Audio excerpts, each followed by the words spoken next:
o povo começa a se dispersar. E Moisés só demora para buscar a presença de Deus, onde Deus falava com ele, o povo consegue convencer, porque Moisés foi buscar Deus durante 40 dias, buscando a Deus.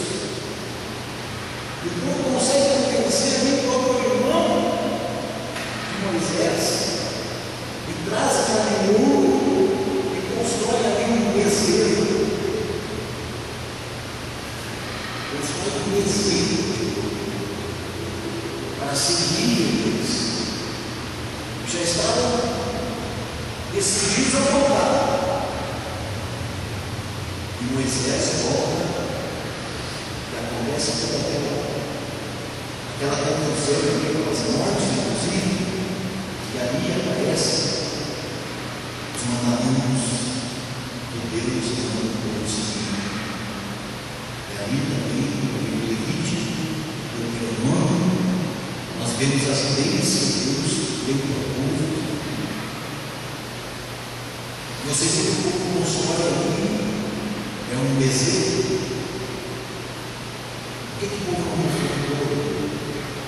Será que você tem essa pergunta?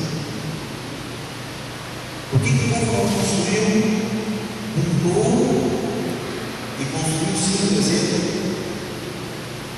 Porque o bezerro você consegue dominar ele. O bezerro você leva ele aonde você quer. Eu estou não. E hoje os homens continuam construindo bezerros, continuam construindo seus deuses, os deuses que dizem, direcionados por eles, o que eles podem fazer, o que eles não podem fazer. O homem quer aceitar o jogo, a palavra, o bem de Deus. Foi o que aconteceu aqui. Então Deus deu a vida naquela época para o povo, porque o povo estava disperso, o povo precisava dele, o povo precisava de um caminho. Que revelasse o erro, que revelasse o pecado, que marcasse os horários dos dias de consagração, os dias de festa, os dias que tinha que fazer tais cerimoniais. Mas isso tudo, amados, não tinha conseguido pegar aquele povo e direcioná-lo para o Deus queria. E Deus quer que envie Jesus Cristo para libertar o povo daquilo que estava pesando na sua cabeça, aquilo que levava eles como escravos da vida. E Jesus liberta o jugo da lei. Então, a primeira coisa que Jesus liberta é o jugo da lei. O que mais Jesus liberta? Da condenação do pecado. Todo aquele que recebe Jesus, que ama o Senhor, que ama o Senhor, esse está livre da condenação do pecado. Em Romanos capítulo 8, versículo 1, mas não existe nenhuma condenação para aqueles que estão em Cristo Jesus. Então Jesus nos liberta do jugo da lei. E a lei revelava o pecado. Mas Jesus não só nos liberta do lado e deixa o pecado revelado, não. Jesus nos liberta também da condenação que o pecado trazia ao mundo. A Bíblia diz que o salário do pecado é a morte. E Jesus nos livra dessa condenação. Podemos ser acusados do pecado. O inimigo da nossa alma nos acusa do pecado. A nossa mente nos acusa do pecado. O povo nos acusa do pecado.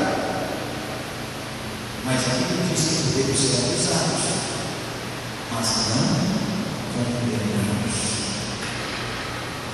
Não há prova que possa te condenar, porque Jesus, com o sangue dele, cancela todas as provas de pecado da nossa vida.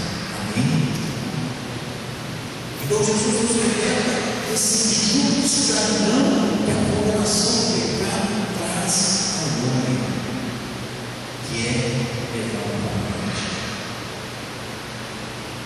Então, por isso que somos livres, mais que livres da vida.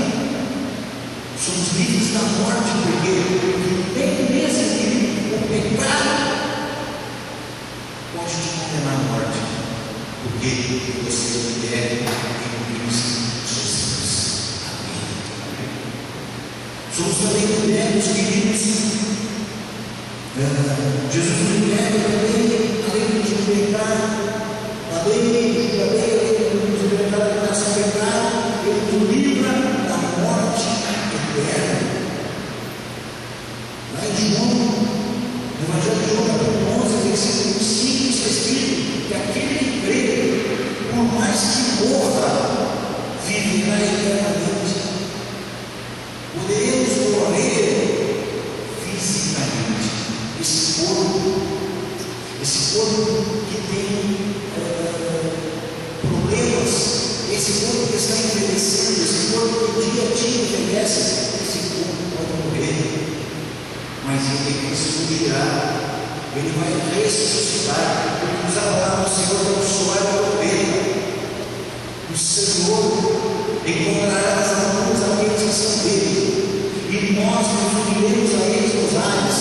Nós seremos aqueles que ficaram, seremos ressuscitados e seremos levados ao Senhor.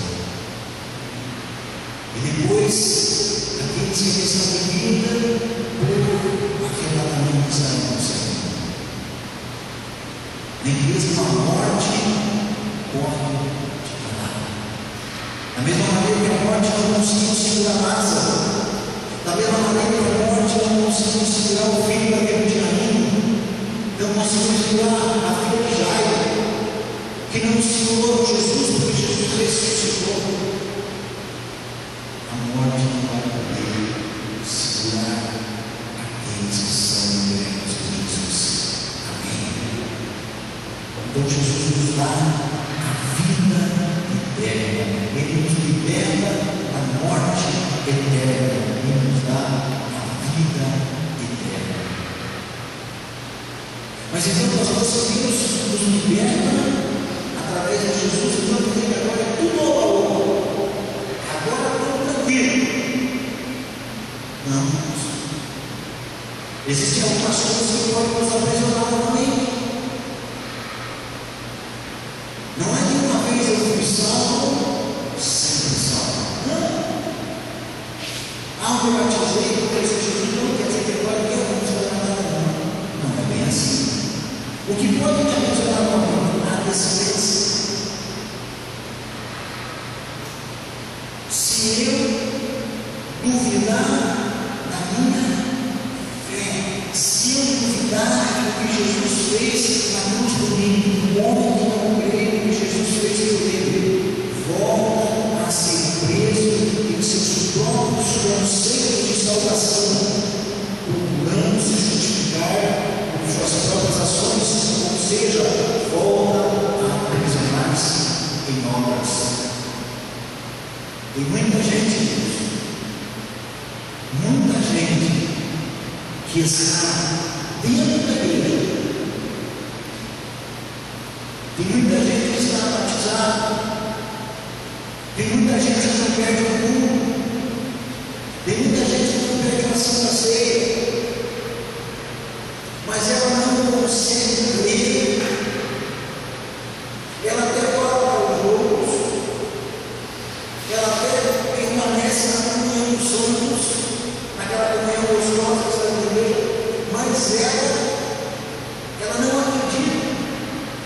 Ela não consegue crer que Jesus fez o sacrifício completo.